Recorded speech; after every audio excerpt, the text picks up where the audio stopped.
Hey, what's going on, y'all? So, this episode is a little bit different. I want you to know that up front. I got to a point where I wanted to sit down and have a raw conversation with my queen. And I wanted you to be able to see that because there was an idea that came to my mind about the war in relationships, right? And how do you win against this resistance in relationships? And so,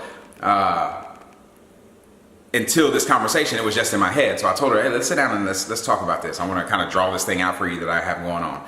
And so what you're about to see is that, just a raw conversation. And there might be something in this relationship talk that will help you win against the resistance in your own relationship. So that's my hope for you. Enjoy this episode and win against the resistance in your own relationships.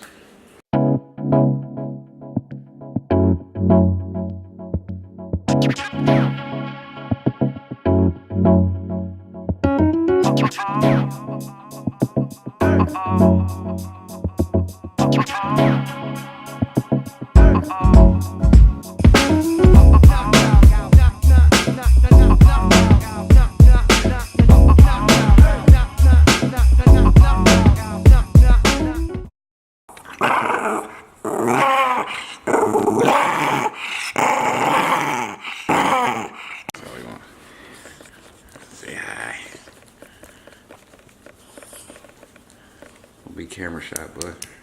Don't be camera shy. So the new apparel is out. W.A.R, win against resistance. So every month we're releasing a new design that goes with the theme of these docuseries that we're shooting. And so what we were just talking about is, how do we get this apparel to people? So we have this online store at shop.DtDW.com, and that's where people can go and they can order and they get shipped directly to their home. But you were asking, like, how do we start in the very beginning? In the beginning, we would pre-sell the design and then take the orders that came in to our printer. That printer would get the order done in 2 or 3 days after we took it to them, and then we would box everything up and ship it out. So it was real personal, hands-on right here at the kitchen table.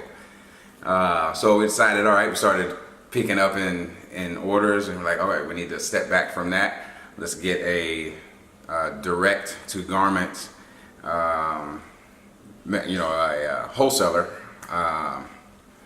to take care of all the shipping and fulfillment and all those things. And that was great because it took our hands off. But then, we ordered a few things. We were like, okay, the quality is definitely different, right? There's still, there's very good things about getting the shirts. They're tri-blend shirts. They're soft. The print, from what we've seen, is mostly really good. But there was little things where we would see some inconsistencies. Only with the shirts is weird. It's only with the shirts that we ordered just to test to see how the print was. Every shirt that we've seen anybody wearing outside of this house, look at it, I'm like, damn, that looks really good. And I'm always checking because I want to make sure the quality's high. So there's just little things that we've seen. We're like, well, we don't want to worry about what customers might get. So even though everything we've seen out there has been great. So we're going back and forth, like, do we just order a bunch of inventory from a local printer here where we can see everything and we know that we're getting screen print, which is a little higher, like a little brighter resolution on the print, or do we keep going with these shirts that are great, but we're like shooting for excellence, right? So we've had debates for like the last 2 weeks. Like, what do we do? Do we take the next step? Do we just order a bunch of inventory that allow us to maybe create a different experience that we can ship out, like personal things in the boxes? Because it's hard to do that right now because it's not coming from our house. So, there's little things we like to do, like bands, and I think I showed you some of the custom boxes that I had. Can't do those things going through somebody else, but we gotta pick where we are willing to kind of take the next step. So that's what we're going through right now. But W.A.R is out. It's available. It's high quality, and it means a lot.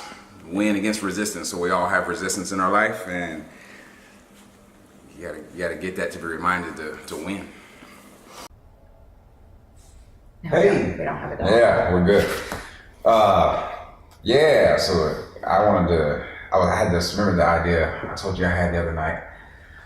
On the way home from the gym, I was thinking about a lesson, of course, I wanted to teach, but just something like for our relationship too.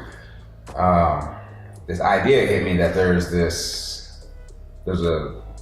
certain way relationships work that I don't think a lot of people think about. And of course, I had to be the guy to try to figure out a framework for what it is that I'm actually thinking in my head so that people can understand it. And I want to share it with you because, you'll kind of give me the truth on how you feel about it, and some of it probably applies to our relationship also. So I named this thing, the resentment threshold. I don't know what that means yet to anybody else, but let's just write it. Resentment threshold. The resentment threshold. And relationships came to mind with this threshold? Yeah, resentment threshold. You're gonna draw for me. Yes. Okay, so we have this resentment threshold. Now, that name will make sense in a minute. And I like to come at things from kind of what a lot of people would think of as a negative view, and then help understand like why it's really a positive thing, right? So if you understand this resentment threshold, you can be in a really positive place. So there's you. Hey, look at you. All leaned out. Yeah. Then there's, let's just say, me, right? But really this could be anybody else and any other kind of relationship they have, whether it's a friend, coworker, whatever. All right? Person one, person two. Person one, person two. There's this line between them, right? This is everything that they can possibly encounter in life together, whatever the relationship is, that line. So, in an ideal world, boom, everything in that relationship is like able to be compromised on equally. Because obviously you have a different personality here, you have a different personality here. They're not gonna think the same about things, but ideally they could come to these agreements on everything. This person would compromise enough, this person would compromise enough, boom, ideal, we got a solution. That'd be great, right? Well, obviously we don't live in this ideal world. So I was thinking, I was like, so what is it that's really happening in these relationships that we're in? So what's happening is there's lots of different subjects that we deal with. All right, so it could be how to deal with kids. It could be how we pay taxes. It could be what kind of cars we like to drive. How we deal with religious situations or politics, or how important family time is. There's all these things that we deal with. Well, we don't all agree with them the same, so usually one of us has to compromise a little bit. You may come over more on this subject a little bit more, and I'm like, I might come over here on this subject a little bit more. There's some give and take. And I think there's a healthy give and take in a relationship where things are just kind of undulating back and forth, just like this. All right, do you agree with that? Now, the reason I call this the resentment threshold, because I was thinking there are some relationships that become completely one-sided, right? And so what happens is, let's say, a person, we'll call this person A, we'll call this person B. Let's just say person A is constantly like compromising what they really believe in order just to satisfy person B. They just keep compromising, so they're pushing their threshold. They're pushing it. Well, there is this point right here, right? We'll call this the threshold. That's the threshold. So there's this point, they're like, oh, okay, yeah, I'll give into that. Oh, okay, I'll compromise that. And they're always the one to compromise, the other person doesn't, ever. So they hit this threshold, and then what happens after that, that's where resentment sets in.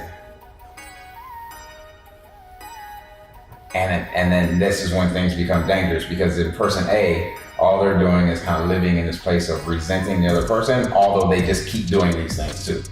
So person A has a responsibility, I think, to understand you keep taking yourself or allowing yourself to get to this point. And while you're doing that, You're building resentment. you're building resentment and you're entitling this other person, right? So you build entitlement, pride, and ego in this person. And this is all happening like kind of subconsciously. Like, oh, I didn't realize that I'm the one that compromises every time on everything because person B has these hard lines and is not willing to compromise in a healthy way, the way a relationship would work. And so the reason I brought this up is because I've had some friends in the past. I've had some co-workers, I've had relationships, like intimate relationships in the past where it's like one or the other is always giving in further than they should, and that teaches the other person that they can continue to pull them in that direction. Mm-hmm. So does that make sense? Yeah, without realizing it, you're building habits within this person that are not positive habits. Then you're also gaining this resentment. And then with what you're gaining and what this person is building is just setting up for destruction. Yeah. Totally. And it becomes like this cycle also. Yeah. It just repeats itself every day, but it doesn't repeat itself the same because this resentment has to grow. Like, it's not gonna be, oh, I feel the same resentment I felt yesterday. No, if you're giving in just as much today, the resentment's gonna grow. Because there's a part of you that knows that it shouldn't be this way, but you keep doing it. And then this person too, I think there's a part of this person that knows, oh, it probably shouldn't be this way, but man, I'm getting what I want. I keep getting what I want. I don't know. I think these type of people, I don't know. I wonder. That I don't wonder if they even have a clue. See, I'm kind of on the side where I think we all have this kind of built-in intuition with everything that we know we're kind of a certain way. It doesn't mean we don't like it, but that's what I'm saying. We're building a pride and ego. We're kind of like starting to like it. Like I get my way, but in the quiet moments, I may think, you know what? There's a different way I could be. I could probably treat that person better, or I could compromise more, and maybe I'll try better tomorrow. But then I get what I want again tomorrow, and it's like that feels good at the moment. It's kind of like eating an addicting food. At the moment, it really satisfies you, and then later on, you might think about how you could have done things different. But then that food is there again tomorrow, and you can eat it again. It feels good again. I mean, I think there are a few of us out there that do, take the time to reflect, and those of us that are people who want to progress and want to change. I think there's a lot of people out there that go through this cycle. There's a lot of these people who do nothing but have a bunch of resentment because they're always compromising. And there's a lot of these people that it's just my way or the highway, and they don't know any better. They just live in this. So for some reason, there's a part of me that wants to help with that. Like, how can I bring some awareness to that? Because I've been both people, right? I was for a lot of my years where I was like kind of open and willing to do whatever I could I thought I was helping people, or I was willing to do what I could to, satisfy someone. And then it turned out to be, I was building this resentment the whole time because a part of that becomes where I'm just not being true to myself anymore, right? I feel a certain way where I don't mind being in here, but now all of a sudden, because of this cycle, I've pushed my threshold more and more and more, and I've crossed this line where I'm building this resentment every day. I've been that person. And before I got in a relationship with you, I made a commitment to myself to understand this without knowing that this was what I was understanding. I made a commitment to understand what is a healthy relationship. And a healthy relationship does have give and take. But that give and take can be seamless, and that's something I dreamed for. Like I wanted that. And I think it's pretty amazing because we've established that. but I still think there's people who are here, and I think there's a way I can help to, or like we can help bring perspective to it, because we're not experts. We're just something that we're doing works really well. Well, yeah, and I think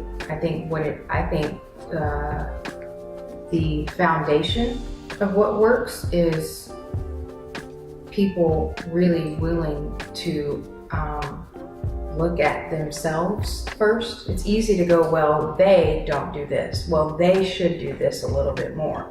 But you can't control what they do. You can only control what you do. And if the two people in the relationship are unwilling to take themselves or hold themselves accountable for some changes they can make within themselves, if they're unwilling to do that, they're just going to stay in this.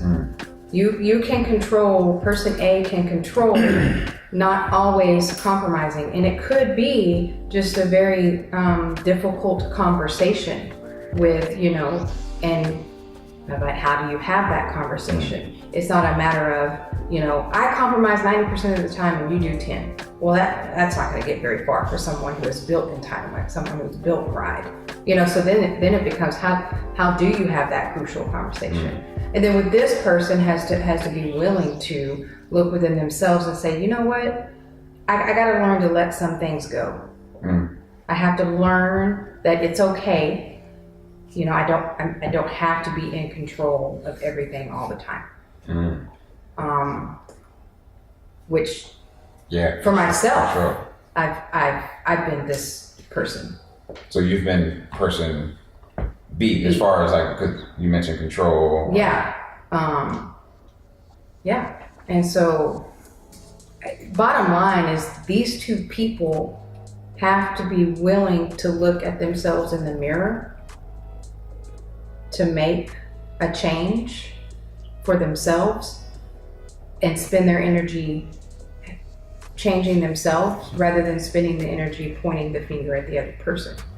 But how does that change start? Somebody's got to be able to speak up, right? Right. So I think that's where there's some way that this can turn into something to really help somebody. But to continue the conversation, which one is more challenging, right? Is it this person creating the awareness they need, or this person? So if person A, the one who's gone into the resentment, has is so beat down by it, then how can they get to the point where they develop enough to understand their value, right? These things are kind of coming out. Understand their value and worth enough in the relationship to say, hey, I'm ready to have this conversation, right? What does that look like? What's maybe the questions that we could present to somebody at some point? I don't think it'll be now, but the questions that we can present to somebody to get them to take stock of their value, their worth, and to be able to have the tough conversation with the other person in the relationship, whether it's a friend, coworker, or intimate partner, to say, hey, you know what? There's some things that need to be addressed in this relationship. I've built up a lot of resentment, and I take ownership for how it's developed. Here's what I've seen that I've done. So it's kind of like goes back to what I said, is this person taking, the accountability within themselves and what they need to change themselves, and taking a conversation in that direction with person B, I think is they would be a little bit more successful. So here, now look at this. You're right. So this person A, the one who's actually had the resentment build up inside them, they would need to recognize the value and worth in themselves, right? Person B would need to recognize the value and worth in person A, right? And they're not going to know that unless person A doesn't help them see it. So this is value and worth in self. This is value and worth in the other person. So there needs to be kind of an equal amount of awareness, but it needs to go in different directions. This is inward. This is more, I mean, it starts inward, feeling it, right? But it needs to be an outward, like, you know what? This person is really valuable and worth a lot in my life. And if that person recognizes that first, then that makes that conversation easier. So these thresholds, I think every relationship has a threshold that cannot be crossed if you don't want resentment to build up